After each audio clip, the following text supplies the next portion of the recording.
இன்றைய முரளியில் பாபா யோகத்திற்கு நிறைய முக்கியத்துவம் கொடுக்குறார். யோகா தான் அனைத்திற்கும் ஆதாரம். குழந்தைங்கிட்ட இதுவரைக்கும் நல்ல ஞானம் இருக்குது, ஆனால் யோக பலம் குறைவாக இருக்குது. யோகா எந்தளவு செய்வீர்களோ அவ்வளவு தூய்மையாக மாறிக்கொண்டே செல்வீங்க. தூய்மை நிலை அடையும் போது தான் முக்தி தாமத்திற்கு வீட்டிற்கு திரும்பி செல்ல முடியும். அதனால் எல்லாருக்கும் இந்த மகாமந்திரத்தை கொடுங்க. அப்பாவை நினைவு செய்தீங்கன்னா தூய்மையாயிடுவீங்க. தூய்மையாகி வைகுண்ட ஆஸ்தியை பெற்றிடுவீங்க என்ற செய்தியை எல்லாருக்கும் கொடுங்க. முக்கிய விஷயமே தந்தை தான். தந்தையை நினைவு செய்வது தான். தந்தை தான் எல்லா புகழுக்கும் உரியவர். ஏன்னா எல்லா குணங்களினுடைய எல்லா சக்திகளினுடைய கடலாக இருப்பவர். அந்த தந்தையை தவிர யார் ஒருவராலும் குணத்தால் நம்மை நிரப்ப முடியாது. அந்த தந்தையை நினைத்து நினைத்து குணத்தினால் தன்னை நிறைத்து கொள்ளுங்க. அப்படி குணமூர்த்திகளாக குணவான்களாக ஆகுங்க என்று பாபா சொல்லார். அதனால் நினைவின் மூலமாக தூய்மை நிலை அடைந்து குணவானாக தேவதையாகவும் ஆகுங்க என்ற முக்கிய விஷயத்தை உணர்த்துறார். மேலும் பாபா சேவைக்காக நிறைய புரிய வைக்கிறாரு. தாழ்ந்தவர்கள், கீழானவர்கள், வேஷிகள் இவர்களுக்கெல்லாம் சென்று கூட நீங்கள் சேவை செய்யுங்க, புரிய வையுங்க. அதாவது தந்தையை நினைவு செய்தீங்கன்னா ஸ்வர்க்கத்தினுடைய ஆஸ்தியை அடைந்துருவீங்க. அப்படி அவர்கள் யாராவது வெளிப்பட்டாங்க, வெளிவந்தாங்க, தூய்மையாக மாறிட்டாங்கன்னா உங்களுடைய பெயர் பிரசித்தியாயிடும். இந்த பிரம்மா குமாரிகள் அழுக்கானவர்களை, வேஷிகளை கூட நல்லவர்களாக மாற்றிட்டாங்க, உயர்த்திட்டாங்க என்று உங்களுடைய பெயர் பிரசித்தமாகும். அதனால் நல்ல தாய்மார்கள் இந்த சேவைக்காக முன் வரணும் அப்படின்னு பாபா சொல்லார். ஆனால் குழந்தைங்கிட்ட தேகாபிமானம் இருக்கிறதுனால அந்த மாதிரி செய்யறதில்ல. அதனால் ஞானவாள் இருக்குன்னா கண்டிப்பாக யோகத்தை அதிகப்படுத்தி இது போன்ற சேவையெல்லாம் கூட செய்யுங்க என்று பாபா சொல்லார். பகவான் கிடைத்திருக்காருன்னா பாக்கியம் எல்லாமே கிடைத்திருச்சு. ஸோ சங்கமயுக பிராமணர்களாகிய நீங்கள் திருப்தி மணிகளாக இருக்கணும். அடைய வேண்டியதை அடைந்து விட்ட இந்த நிலை தான், இந்த மனோநிலை இருக்கணும். அப்படிப்பட்ட திருப்தியினுடைய மணிகளாக இருங்க. எண்ணத்தின் சக்தியை அதிகரித்து கொண்டே செல்லுங்க. அந்த எண்ண சக்தியினால் எல்லா காரியங்களும் செய்யுங்க. அதனாலே எல்லாமே நடைபெறும் என்று சொல்லார். ஸோ மேலும் அநேக விஷயத்தை அப்பா புரிய வைக்கிறாரு. வாங்க முழு முரளி பார்ப்போம். ஓம் சாந்தி. முரளி டேட் 15/1/2024 காலை முரளி பாப்தாதா மதுபன். இனிய குழந்தைகளே, தூய்மையாக மாறுவதற்கு நினைவு யாத்திரை மிக அவசியமாக இருக்கிறது. இதுதான் முக்கிய பாடம். இந்த யோக பலத்தால் நீங்கள் சர்வீசபிள் குணவானாக முடியும். கேள்வி: குழந்தைகள், நீங்கள் எந்த யோகத்தை கற்கிறீர்களோ அது எல்லாவற்றையும் விட வித்தியாசமான யோகம் எப்படி? பதில்: இன்று வரை எந்த யோகத்தை கற்று அல்லது கற்பித்து வருகிறார்களோ அதில் மனிதர்களோடு யோகம் வைக்கிறார்கள். ஆனால் இப்போது நாம் நிராகாரரோடு யோகம் வைக்கிறோம். நிராகார ஆத்மா நிராகார தந்தையை நினைவு செய்வது எல்லாவற்றையும் விட வித்தியாசமான விஷயமாக இருக்கிறது. உலகில் சிலர் பகவானை நினைக்கவும் செய்கிறார்கள், எனினும் அறிமுகம் இல்லை. ஒருவரின் தொழிலை அறியாமல் அவரை நினைவு செய்வது பக்தி. ஞானவான் குழந்தைகள் அறிந்து நினைவு செய்கிறார்கள். ஓம் சாந்தி. ஆன்மீக தந்தை அமர்ந்து குழந்தைகளுக்கு புரிய வைக்கிறார். குழந்தைகளுக்கு முதலில் தந்தையின் அறிமுகம் கிடைத்திருக்கிறது. சிறிய குழந்தை பிறந்தால் அதற்கு முதலில் தாய் தந்தையின் அறிமுகம் கிடைக்கிறது. நீங்களும் நம்பர்வார் முயற்சிக்கு தக்கபடி தந்தையை அறிந்திருக்கிறீர்கள். உங்களுக்கு படைக்கும் தந்தையின் அறிமுகம் கிடைத்திருக்கிறது. மிக உயர்ந்தவர் தந்தை, அவருடைய புகழையே சொல்ல வேண்டும் என்பது குழந்தைகள் உங்களுக்கு தெரியும். சிவாய நமக என்று புகழ் பாடுகிறார்கள். பிரம்ம நமக, விஷ்ணு நமக என்று சொல்வது அழகாக இல்லை. சிவாய நமக என்று சொல்வது அழகாக இருக்கிறது. பிரம்ம தேவதா நமக, விஷ்ணு தேவதா நமக என்று சொல்வது என்ற வார்த்தைகள் அழகாக இருக்கின்றன. அவர்களை தேவர்கள் என்று சொல்ல வேண்டியதாக இருக்கிறது. மிக உயர்ந்தவர் பகவான். யாராவது வந்தால் முதலில் தந்தையின் புகழை நிச்சயம் சொல்ல வேண்டும். அவர் சுப்ரீம் தந்தை. தந்தையின் புகழை எப்படி சொல்வது என்பதை குழந்தைகள் மறந்து விடுகிறார்கள். அவர் சுப்ரீம் தந்தை, டீச்சராகவும் சத்குருவாகவும் இருக்கிறார் என்பதை முதலில் புரிய வைக்க வேண்டும். மூவரையும் நினைவு செய்ய வேண்டியதாக இருக்கிறது. ஒரே தந்தை மூவராகவும் இருக்காரு, தந்தை, டீச்சர், சத்குருவாக.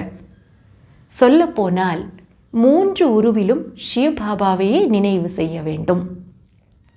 இதை உறுதி செய்ய வேண்டும். உங்களுக்கு தந்தையின் புகழ் தெரியும், அதனால் சொல்கிறீர்கள். அவர்கள் மிக உயர்ந்த தந்தையை கல்லிலும் மண்ணிலும் இருப்பதாக சொல்லிவிட்டார்கள், மனிதர்களிலும் இருப்பதாக சொல்லிவிட்டார்கள். எனினும் மனித உடலிலும் எப்போதும் இருக்க முடியாது.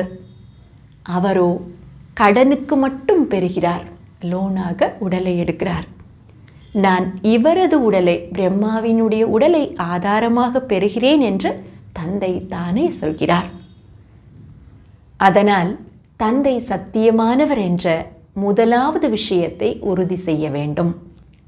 அவரை சத்தியநாராயணரின் கதையை சொல்கிறார். நரனிலிருந்து நாராயணராக சத்திய தந்தை மாற்றினார். சத்தியத்தில் லக்ஷ்மி நாராயணரின் ராஜ்யம் இருந்தது. அது எப்படி உருவாக்கப்பட்டது? யார் உருவாக்கினார்? எப்போது கதை சொன்னார்? எப்போது ராஜயோகத்தை கற்பித்தார் என்ற எல்லாவற்றையும் நீங்கள் இப்போது புரிந்து கொள்கிறீர்கள். மற்ற எல்லா யோகங்களிலும் மனிதர்கள் மனிதர்களோடு யோகம் வைக்கிறார்கள். மனிதர்களின் யோகம் நிராகாரரோடு, அதுவும் அறிமுகத்தோடு எதுவும் இருப்பதே இல்லை. இந்த காலத்தில் சிவனோடு யோகம் வைக்கிறார்கள், பூஜை செய்கிறார்கள். எனினும் அவரை அறிந்தவர் யாருமே இல்லை. பிரஜாபிதா பிரம்மா நிச்சயம் சாக்கார உலகத்தில் இருப்பார் என்பதையும் புரிந்து கொள்வதே இல்லை. குழப்பத்தில் இருக்கிறார்கள். பிரஜாபிதா பிரம்மா முதலில் சத்தியுகத்தில் இருக்க வேண்டும் என்று நினைக்கிறார்கள். ஒருவேளை சத்தியுகத்தில் பிரஜாபிதா பிரம்மா இருந்தால் பின்னர் சூக்ஷ்மவதனத்தில் ஏன் காட்டுகிறார்கள்? அர்த்தத்தை புரிந்து கொள்வதே இல்லை. இந்த சாக்காரர் கர்ம பந்தனத்தில் இருக்கிறார். அந்த சூக்ஷ்மமானவர் கர்மாதீத்தாக ஆகியிருக்கிறார்.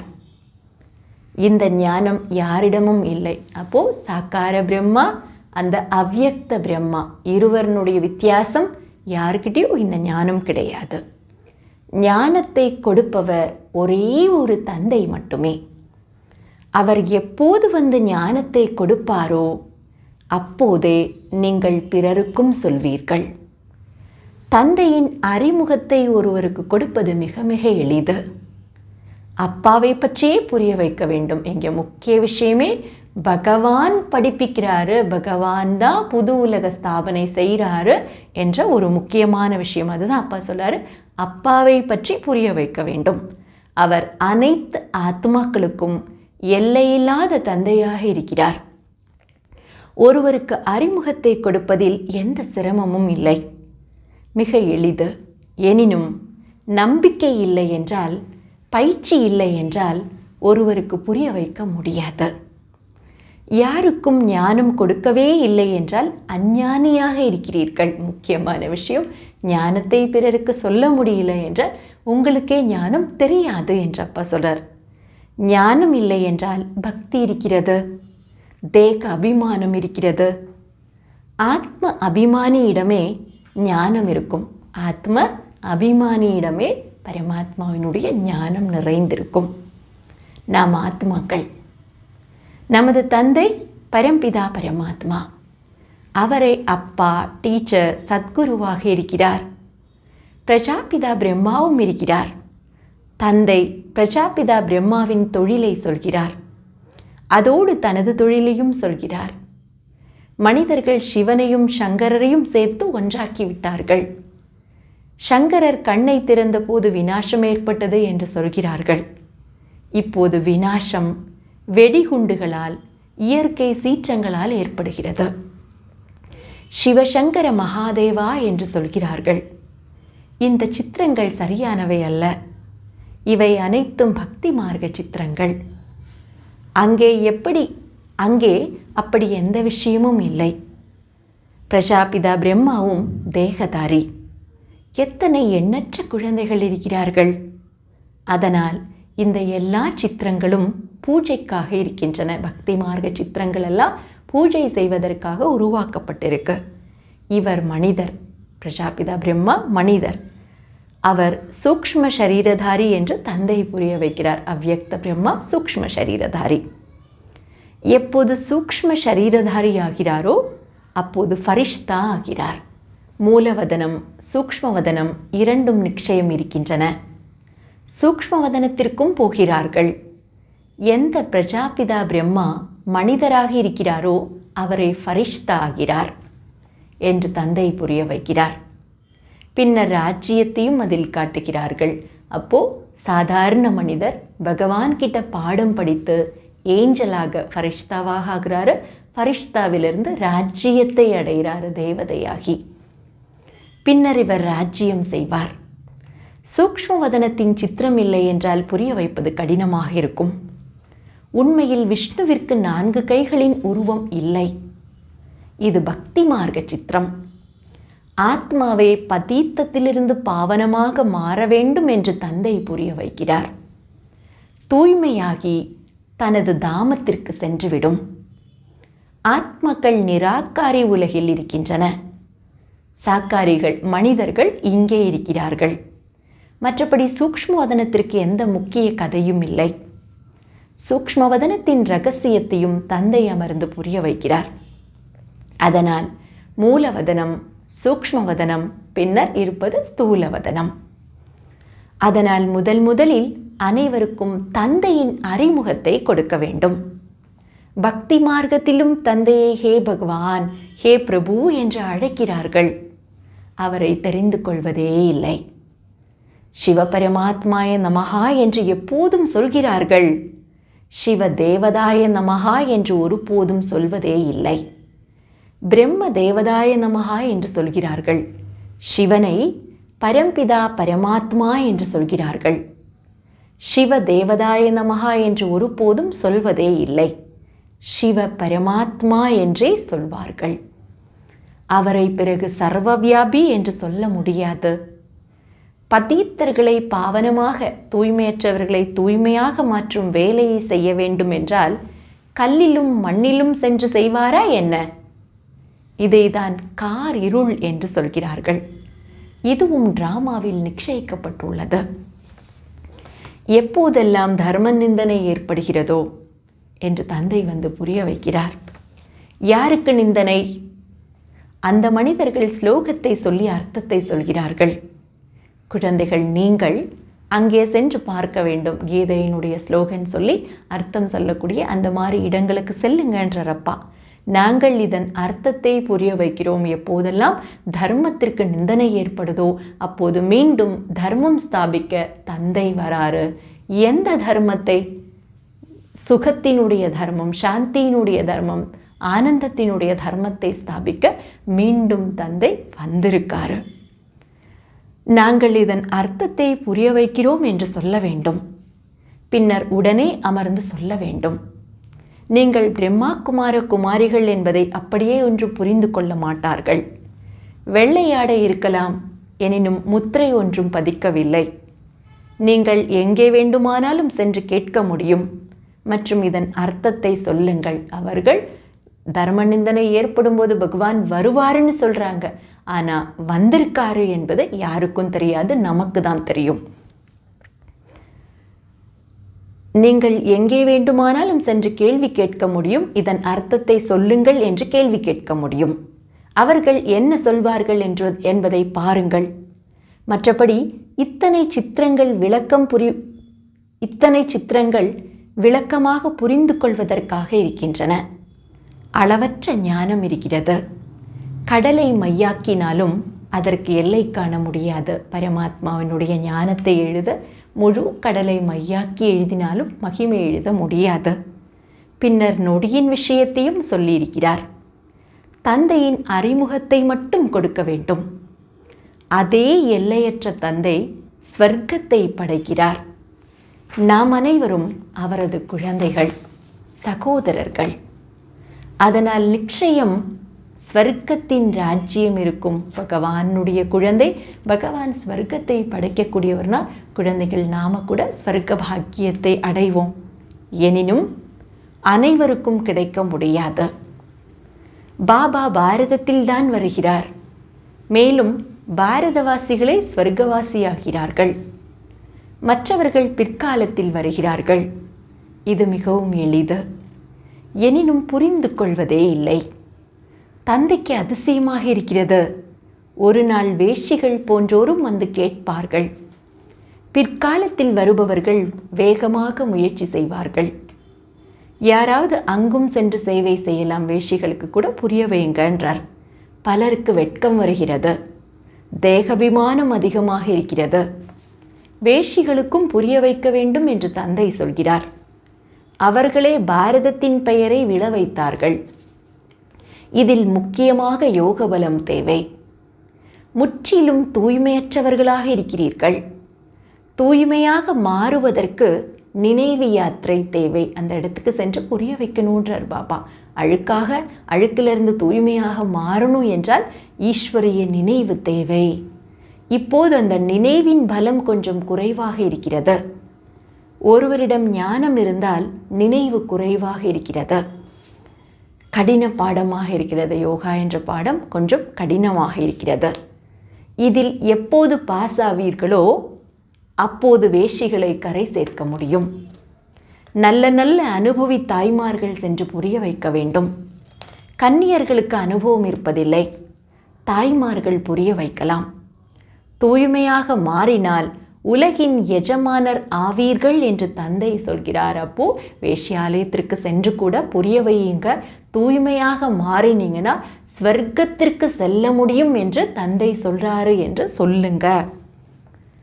இப்படி பதீத்தர்களை பாவனமாக மாற்றுவதற்கான வாழ் மிக கூர்மையாக இருக்க வேண்டும் ஞானம். இதற்கு இப்போது இன்னும் காலம் இருக்கிறது. புரிய வைப்பதிலும் நம்பர்வார் இருக்கிறீர்கள். சென்டரிலும் இருக்கிறார்கள். எல்லோரும் ஒரே மாதிரி இருப்பதில்லை என்று தந்தைக்கும் தெரியும். சேவை செய்வதற்கு போகிறார்கள். அவர்களிலும் இரவு பகல் வித்தியாசம் இருக்கிறது. அதனால் முதலில் யாருக்காவது புரிய வைக்கும் போது தந்தையின் அறிமுகத்தை கொடுக்க வேண்டும். தந்தையின் புகழையே பாட வேண்டும். அப்போ இல்லாதவரை நிறைத்து கொடுக்கக்கூடியவர், அழுக்கை பவித்திரமாக்கக்கூடியவர் தந்தை மட்டுமே என்று, தந்தை தான் அனைத்திற்கும் ஆதாரம் என்று தந்தையை பற்றி தான் ஒரு இடத்திற்கு போகும்போது புரிய வைக்கணுன்றார்.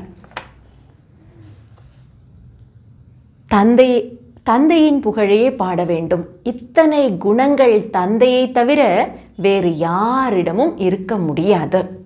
அவரை குணவானாக மாற்றுகிறார். தந்தையே சத்தியுகத்தை ஸ்தாபனை செய்கிறார். இப்போது இது சங்கம யுகம். இப்போது நீங்கள் முயற்சி செய்து கொண்டிருக்கிறீர்கள். ஆத்மாக்கள் உங்களுக்கு அமர்ந்து கற்பிக்கிறார். தந்தை கற்பிக்கிறார். ஆத்மாவுக்கே சரீரம் இருக்கிறது என்பதை நீங்கள் புரிய வைக்கிறீர்கள். ஒருவர் எதுவரை புரிந்திருக்கிறார் என்பது அவரது முகத்தில் தெரிந்துவிடும். ஒருவர் உம்மனா மூஞ்சியாக இருக்கிறார். முழு முகமும் மாறிவிடுகிறது. உள்ளுக்குள்ளார எந்த மாதிரி எண்ணம் ஓடுமோ அதுக்கு தகுந்த மாதிரி மூஞ்சி கூட மாறிடுது இல்லையா? ஆத்மா என்று உணர்ந்து அமர்ந்தால் முகம் நன்றாக இருக்கும். இதுவும் பயிற்சியாகிறது. குடும்ப விவகாரத்தில் இருப்பவர்களால் இவ்வளவு துள்ள முடியாது. ஏனென்றால் அதிக வேலை செய்ய வேண்டியிருக்கிறது. முழுமையாக பயிற்சி செய்தால் போக வர உட்கார எழ உறுதியாகும். நினைவினுடைய பயிற்சி அதிகமாக இருந்ததுன்னா எப்போதுமே தந்தையின் நினைவு இருந்து கொண்டே இருக்கும். நினைவினால்தான் நீங்கள் தூய்மையாக மாறுவீர்கள். ஆத்மா எந்த அளவு யோகத்தில் இருக்குமோ அந்த அளவு தூய்மையாகும். சத்தியுகத்தில் நீங்கள் தூய்மையாக இருந்தீர்கள், அதனால் மிகுந்த குஷியில் இருந்தீர்கள். இப்போது சங்கமத்தில் நீங்கள் சிரித்து மகிழ்ச்சியோடு இருக்கிறீர்கள். எல்லையற்ற தந்தை கிடைத்திருக்கிறார். மற்றபடி என்ன வேண்டும்? பகவானே கிடைத்திருக்காரு, வேற என்ன வேண்டும்? தந்தை மீதே அர்ப்பணமாக வேண்டும். பணக்காரர் யாராவது அரிதாக வருகிறார், ஏழைகளுக்கே கிடைக்கிறது. பகவானை ஏழைகளை எளிதாக புரிந்து கொண்டு தன்னுடையதாக ஆக்குறாங்க. டிராமாவே அப்படி உருவாக்கப்பட்டிருக்கிறது. மெல்ல மெல்ல வளர்ந்து கொண்டே போவீர்கள். கோடியில் ஒருவர் வெற்றி மாலையின் மணியாகிறார். மற்றபடி பிரஜைகளோ நம்பர்வார் ஆகியே தீர வேண்டும்.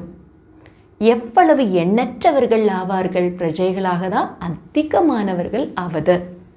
பணக்காரர் ஏழை எல்லோரும் இருப்பார்கள்.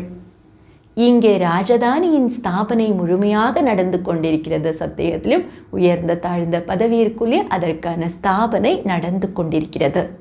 மற்ற எல்லோரும் அவரவர் பிரிவுகளுக்கு சென்று விடுவார்கள். குழந்தைகள் தெய்வீக குணங்களை தாரணை செய்ய வேண்டும் என்று தந்தை புரிய வைக்கிறார். உங்கள் உணவு பானங்கள் மிகவும் நன்றாக இருக்க வேண்டும்.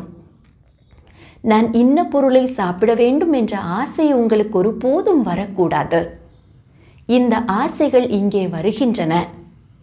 பாபா மிகப்பெரிய வானப்பிரஸ்திகளின் ஆசிரமங்களை பார்த்திருக்கிறார். அவர்கள் மிகுந்த அமைதியோடு இருக்கிறார்கள். இங்கே எல்லையற்ற விஷயங்கள் எல்லாவற்றையும் தந்தை புரிய வைக்கிறார். வேஷிகளும் தாழ்ந்தவர்களும் அப்படி வருவார்கள். அவர்கள் உங்களை விட வேகமாக முயற்சி செய்து முன்னால் செல்வார்கள்.